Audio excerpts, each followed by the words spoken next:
Okay, welcome back guys. आज के video में हम डिस्कस करेंगे फाइल इंक्लूजन। और जनरली हमने देखा होगा जो पहली हमारी स्टेटमेंट होती है हैश इंक्लूड, ये हमारी फाइल्स को इंक्लूड करने के लिए होती है। और जनरली हमने देखा है कि हम हेडर फाइल्स को ही इंक्लूड करते हैं, मतलब यह स्ट्रीम एक्चुअली हमारी हेडर फाइल ही है। इसको डॉट एच भी करेंगे तो ये भी सेम ही, इट मीन्स द ओके।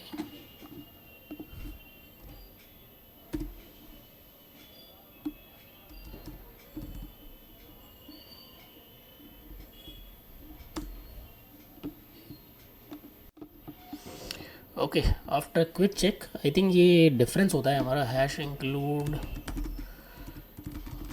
तो हैश इंक्लूड हमारा फाइल्स को इंक्लूड करने के लिए होता है, और ये हमारा जो आयो स्ट्रीम और आयो स्ट्रीम डॉट एच है, इसमें डिफरेंस ये है, ये हमारा दूसरा वाला इंक्लूड हमें एरर दे रहा है ओके, तो इस वजह से दे रहा है एरर इंक्लूड।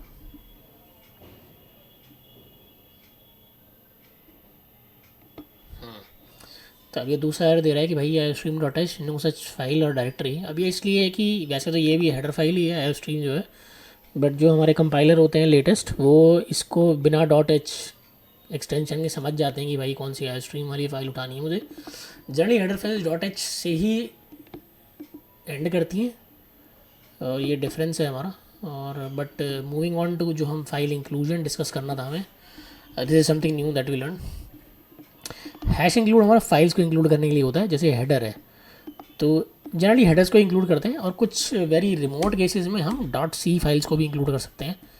या मतलब डॉट सी फाइल्स मतलब source files, basically header files generally हमारी, इसमें हम डिक्लेरेशंस होती हैं जनरली, और डेफिनेशंस जनरली हमारी सोर्स फाइल्स में होती हैं। C file, C P P files जिनका एक्सटेंशन होता है एंडिंग।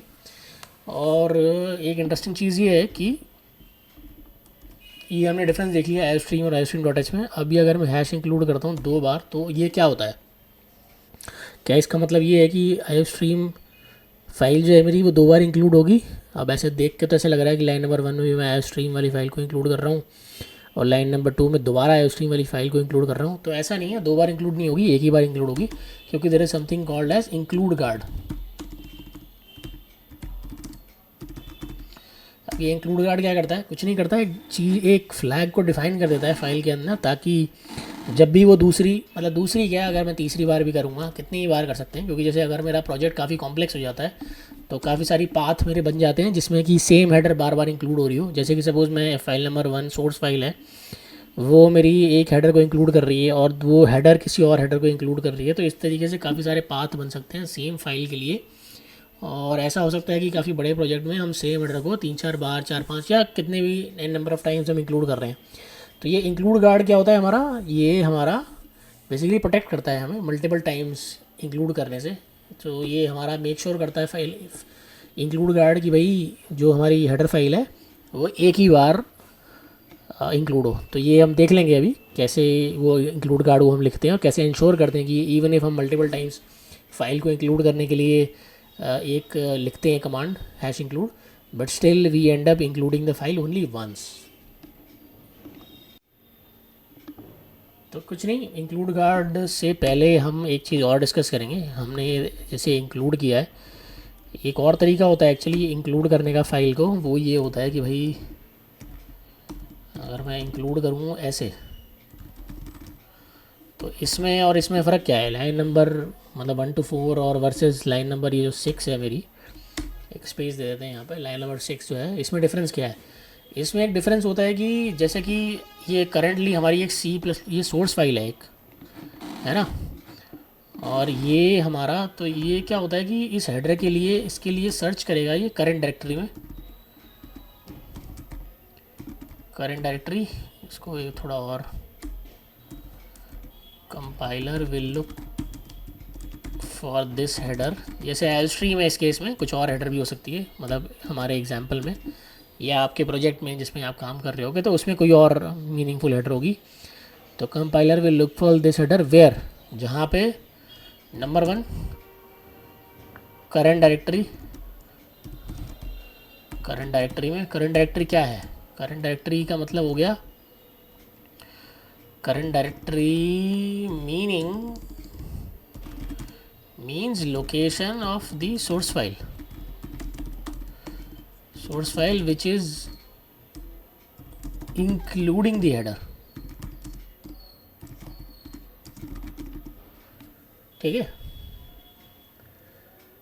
और नंबर 2, अगर उसे करंट डायरेक्टरी में जहाँ पे मेरी सोर्स फाइल है, वो सोर्स फाइल जो कि उस हेडर फाइल को इंक्लूड कर रही है, ये कोट्स के अंदर, ये एंगल वाले ब्रैकेट है मेरे और ये कोट्स के अंदर है फाइल का नाम हेडर का। तो ये 2 तरीके हैं हमारे इंक्लूड करने के हेडर।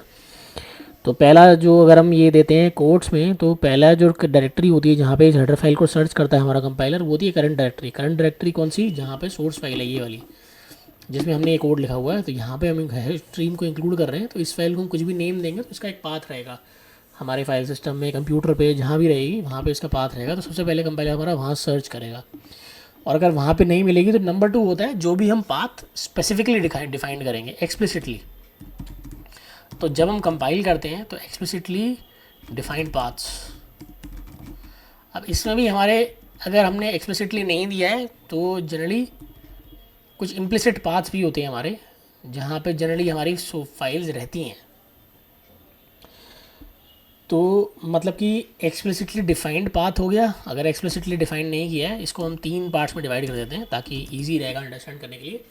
तो ये एक्सप्लिसिटली डिफाइंड पाथ्स हैं, और अगर ऐसा नहीं है तो इम्प्लिसिटली डिफाइंड पाथ्स भी हमारे रहेंगे, वहाँ पे भी इस हेडर फाइल को सर्च किया जाएगा। ये 2 और 3 एक्चुअली एक ही चीज़ होते हैं, बट इसको समझने के लिए हमने 3 पार्ट्स में डिवाइड कर दिया है।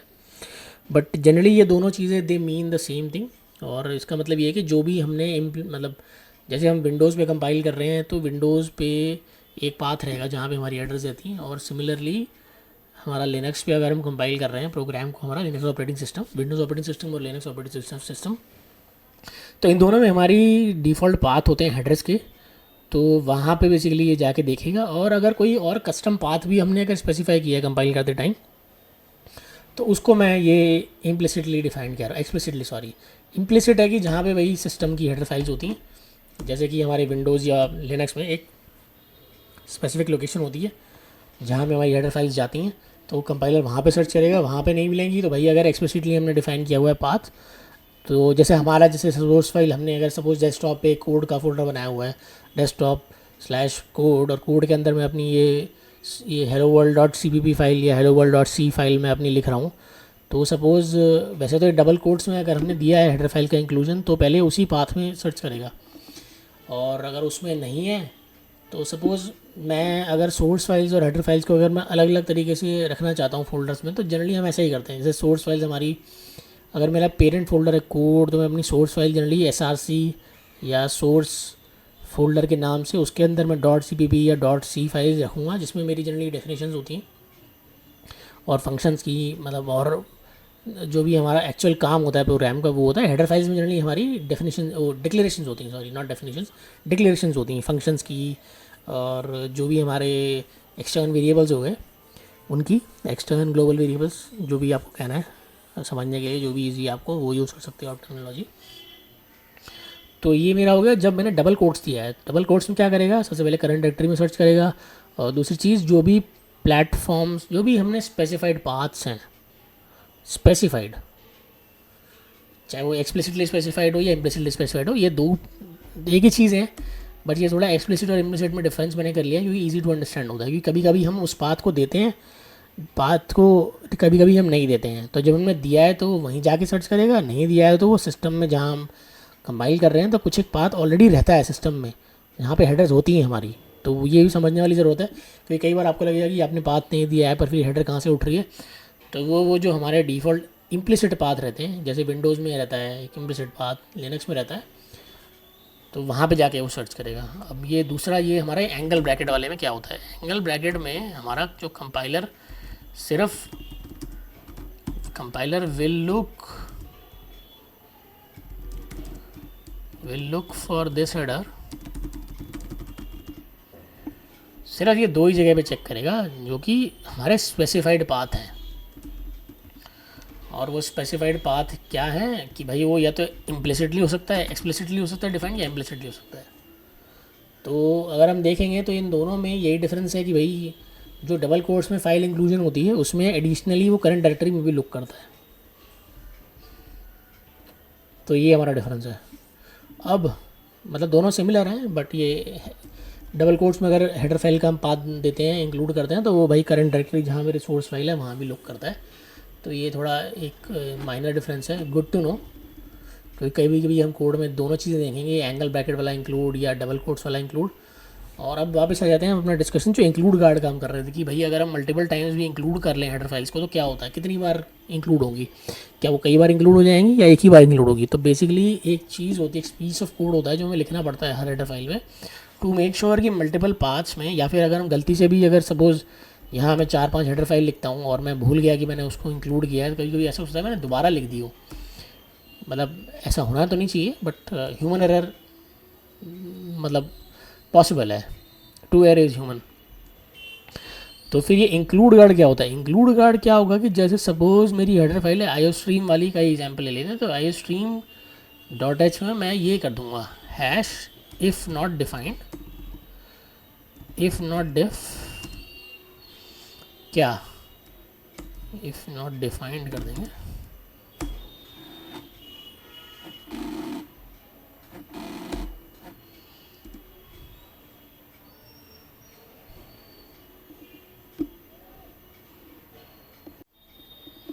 हाँ, तो ये इफ़ नॉट डेफ होता है, if not def hash define और एंड इफ़। और ये इफ़ नॉट डिफाइन क्या, कुछ भी एक वेरिएबल ले सकते हैं, जैसे कि आई स्ट्रीम है तो यहाँ पे हम ऐसे कर देंगे कि आई स्ट्रीम मैच एक वेरिएबल बेसिकली, कि भाई अगर ये वेरिएबल डिफाइंड नहीं है तो ऐसे कर सकते हैं इसको समझने के लिए। जनरली इसको हम शॉर्ट करके लिखते हैं, लेकिन अभी हम समझ रहे हैं इस चीज़ को, तो थोड़ा we can understand it explicitly. I stream header file is included.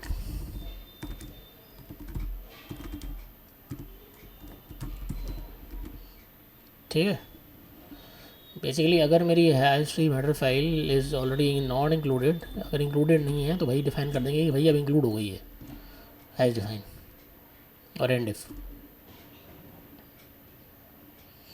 और जनरली इसको हम कैसे लिखते हैं हैश गार्ड को, तो भाई फाइल की स्टार्टिंग में लिख देते हैं। जैसे अभी तो करंटली हमारी ये सी फाइल है, बट हम जनरली ऐसे लिखते हैं कि भाई इंक्लूड गार्ड ऊपर होता है और ये मेरा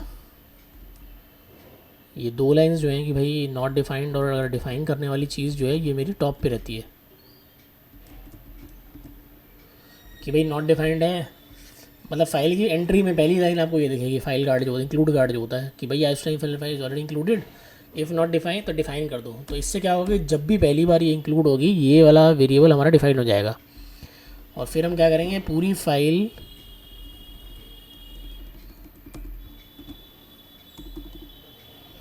के एंड में हम जाएंगे और यहाँ पे हम इसको एंड इफ कर देंगे बस। तो इससे क्या होगा, ये जो हैश डिफाइन, ये इफ़ है, अंदर हमने हैश डिफाइन किया, इसके अंदर तभी आएगा ये। तो ये एक पूरा हमारा एक सेगमेंट हो गया, इफ़ नॉट डेफ और ये एंड इफ़। तो अब होगा क्या कि इफ़ नॉट डिफाइंड है तो ही अंदर जाएगा।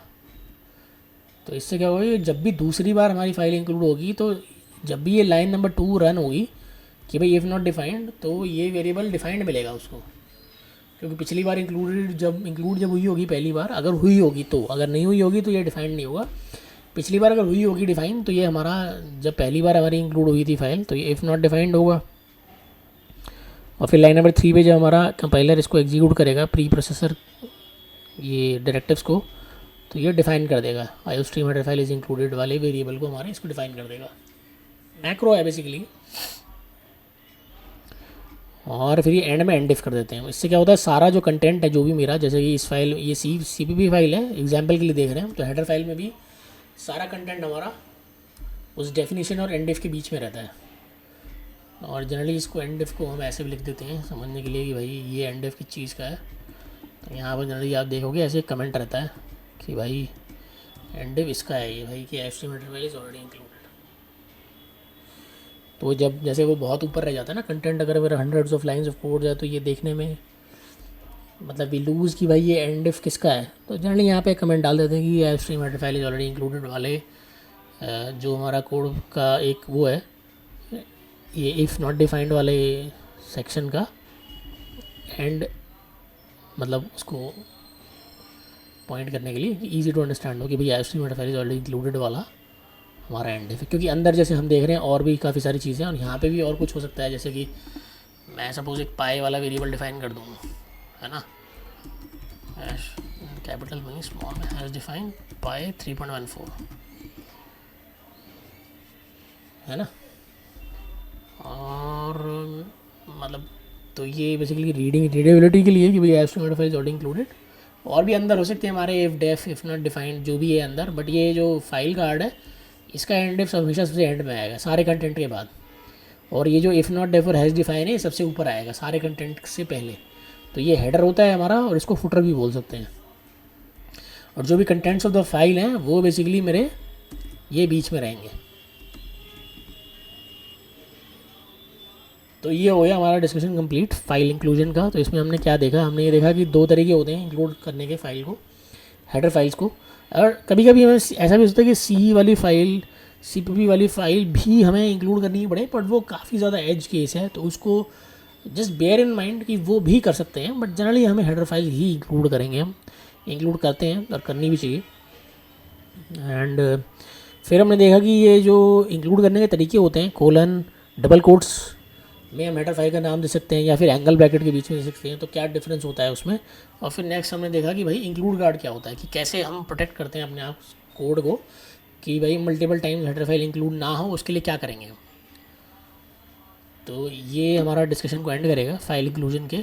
सो थैंक्स फॉर वॉचिंग और मिलते हैं अपने नेक्स्ट वीडियो में। Bye bye.